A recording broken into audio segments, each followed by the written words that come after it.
Hello friends and welcome to another fresh episode of tech with TG. एक ऐसा show जहां पे हम कॉम्प्लेक्स टेक टर्म्स और प्रोसेसेस की बहुत अच्छे से धुलाई करते हैं and basically what we get is this nice comfortable fabric जिसको आप बड़े इजीली अपने दिमाग के चारों तरफ ड्रेप कर सकते हैं। बेसिकली इस शो का ये पैटर्न ही बन गया है कि हम लेयर बाय लेयर टेक को जब अनवील करें, उसको सिंप्लीफाई करें, so we get a new pattern, we get some new textures and basically एक ऐसा टाइमलेस डिजाइन जो आपको हमेशा इन्फॉर्म्ड रखे। Should I drop more hints या आप समझ गए हैं कि मैं किसकी बात करने वाला हूं? Well guys, today's episode is all about tech in fashion. Quite interesting, quite unique, and as I say, the tech is everywhere. फिर चाहे वो पेन के निब हो या पैंट की जिप हो, बेसिकली हमारे चारों तरफ टेक्नोलॉजी घूम रही है, अलग अलग चीज़ों में बसी है. So today it's all about when we explore tech in fashion. बहुत मजा आने वाला है. Let's see how it goes. Hello guys, मेरा नाम है Gaurav aka Technical Guruji. You are watching your favourite tech show Tech with TG. जल्दी से आगे बढ़ते हैं, चलिए शुरू करते हैं.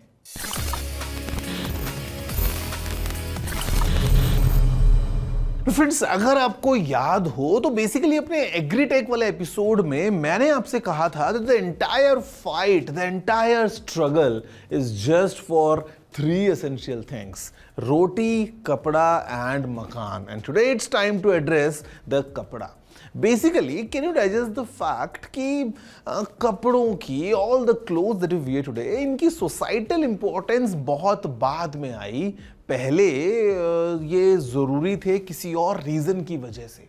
Well, the simple example is just try going into a room, set your AC to as low as possible, just try wearing a very thin shirt and see कि how your body reacts within like 15-20 minutes. आपको चाहिए होगा एक blanket to feel comfortable. Now just imagine कि आज से हजारों लाखों साल पहले while we were evolving as a species, जब extreme temperatures थे उस टाइम पे, how would we react? Basically we wanted something to just cover ourselves up. उस टाइम पे हमको ये परवाह नहीं थी कि कोई क्या सोचेगा या आज कौन सा कलर पहनना है. The essential requirement of clothing और just something to cover us up was basic survival thing. And वहां से इवॉल्व होते होते today if you see we have come a real long way. मतलब I'll give you one more fact कि अगर हम बात करते हैं about the remains of humans and animals in extreme cold areas, basically we have found both of them there. मतलब ऐसी ठंडी जगहें एक टाइम पे जब धरती पे हुआ करती थी, basically humans were also there, animals were also there. Now animals, as you see, they have evolved like crazy और environment की वजह से उनमें काफ़ी changes भी हुए हैं. Think of polar bears, जिनका natural habitat आज अगर इतना ठंडा environment है, it has become over time. Basically they developed the skills to be compatible with that environment.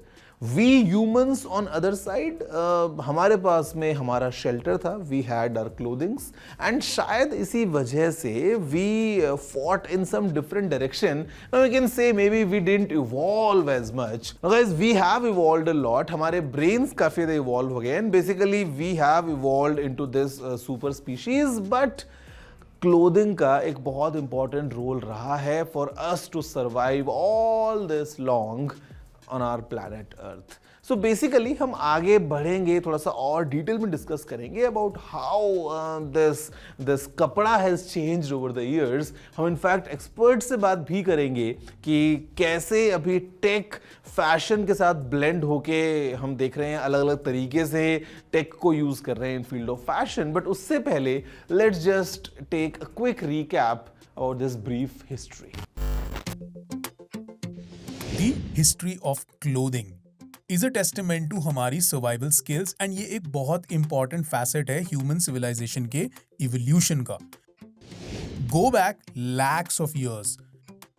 Take away all sorts of comforts we know of today, pull us down from the food chain and the species supremacy where we are comfortably nestled today, and अब कीजिए imagine early humans को. Out in the open, वो भी nature की mercy पे. Seasons तो change हो रहे हैं, एक्सट्रीम हीट से extreme cold, you're undergoing all of this with no protection. And that is where the necessity for covering our bodies must have started. Also as a means to protect from threats like insects. Mosquito से बचने के लिए हम आज भी extra layers पहनते हैं. Early humans used animal skins and vegetation to cover themselves up.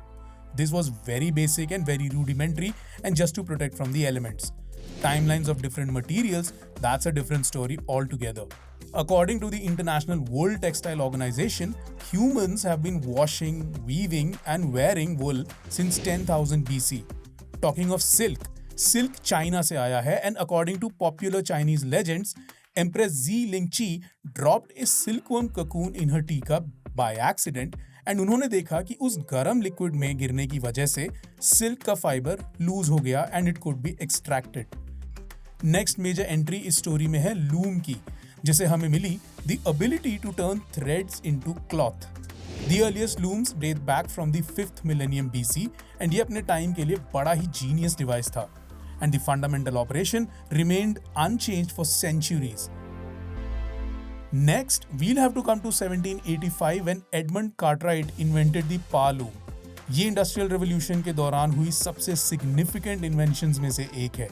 इसकी वजह से टेक्सटाइल्स का मास प्रोडक्शन शुरू हो पाया and this made manufacturing clothes a factory based process. Also costs नीचे आ गए and gradually as science started making strides in development, more and more fibers started getting developed. These include nylon से लेकर polyester तक, elastic से लेकर spandex तक, and even military grade protection देने वाला Kevlar.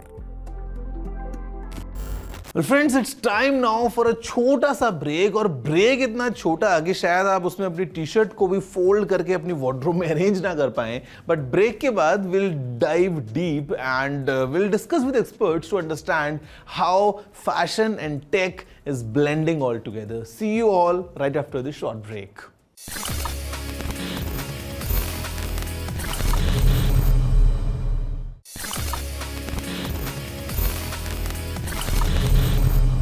Hello friends and welcome back after the break to your favorite tech show. It's Tech with TG and today's episode is very special because we are trying to understand this nice blend and this stitching between clothing, tech and fashion. तो अभी हम बात करने वाले हैं with some experts who know better about this blend and let's see what we get to know about tech and fashion put together. बहुत मजा आने वाला है.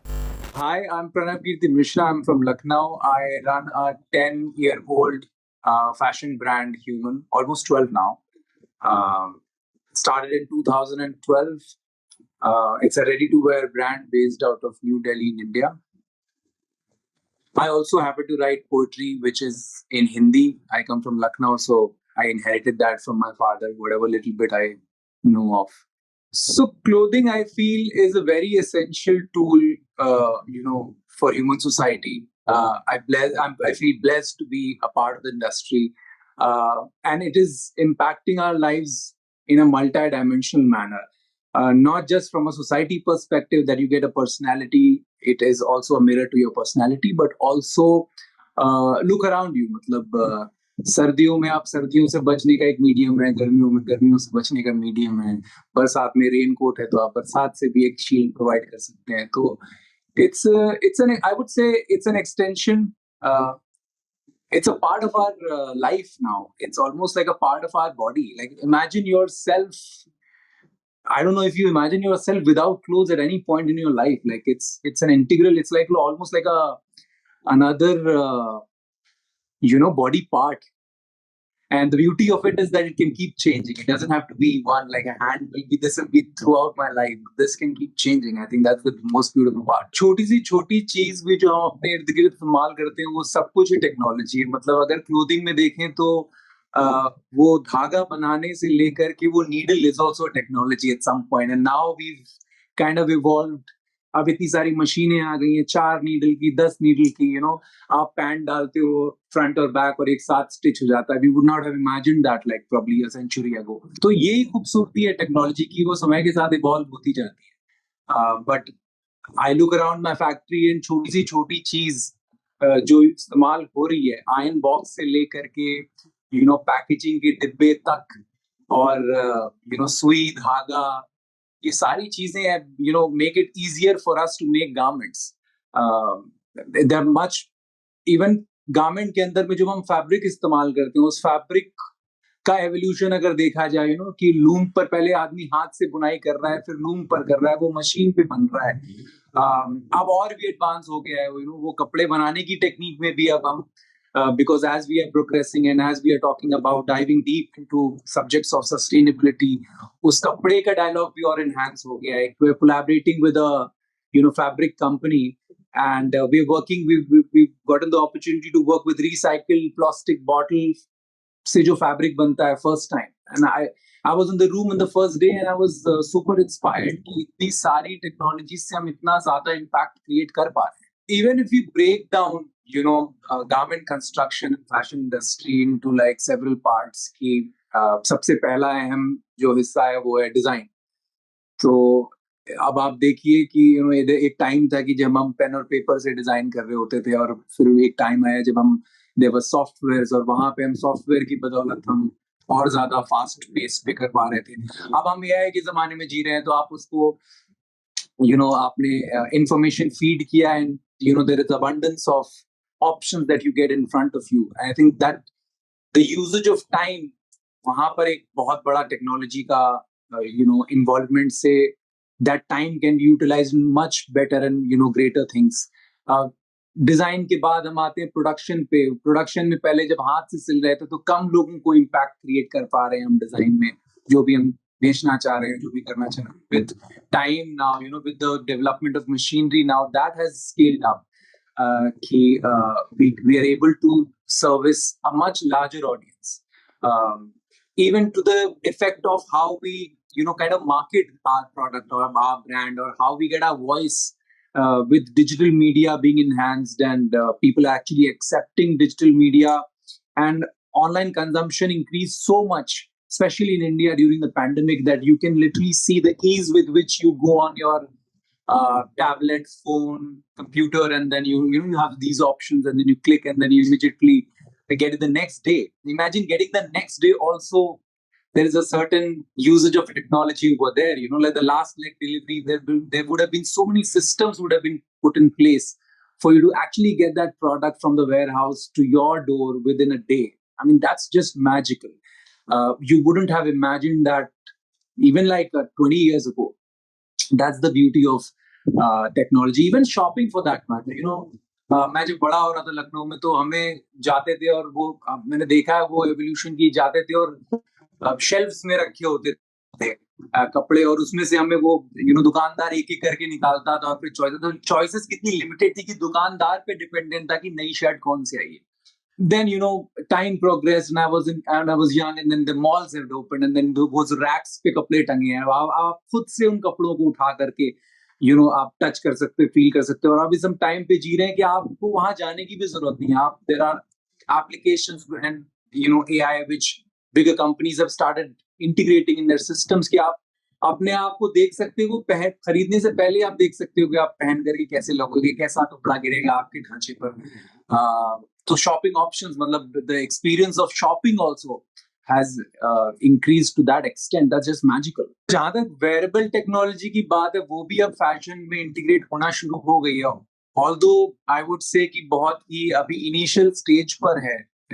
आप एक घड़ी पहनते हो, that's much more advanced in comparison to clothes that you wear. But now conceptual garments have come and technologies have come, जहां पर आप पहने आपके कपड़ों का रंग बदल सकता है।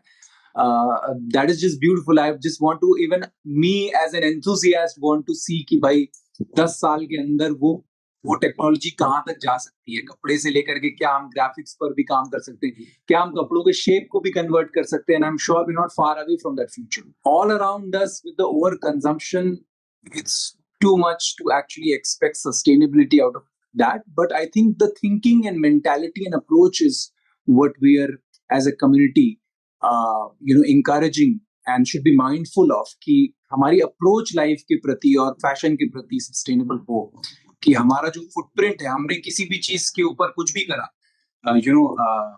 कपड़े छोड़ दो, आप भीड़ में जब हॉर्न बजाते हो, तो ये भी सोचना चाहिए कि ये हॉर्न अगर अब मैं पूरा दिन बजा दूंगा तो यहाँ पे कितना क्योस क्रिएट हो सकता है, तो सस्टेनेबल नहीं है उस दिन को नॉर्मल चलने के लिए। तो किसी भी चीज को अगर आप एक्सेस में कर दो तो सस्टेनेबिलिटी तो वहां पे दूर दूर तक नहीं रहेगी।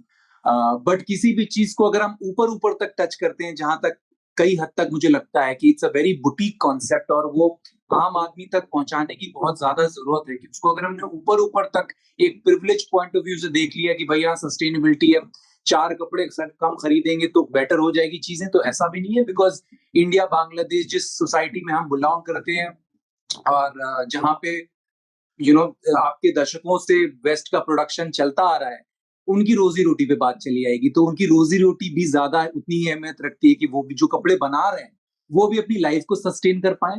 तो I think the conversation which we need to have और which I am more inclined towards is कि हमारी चॉइसेस बेटर हो।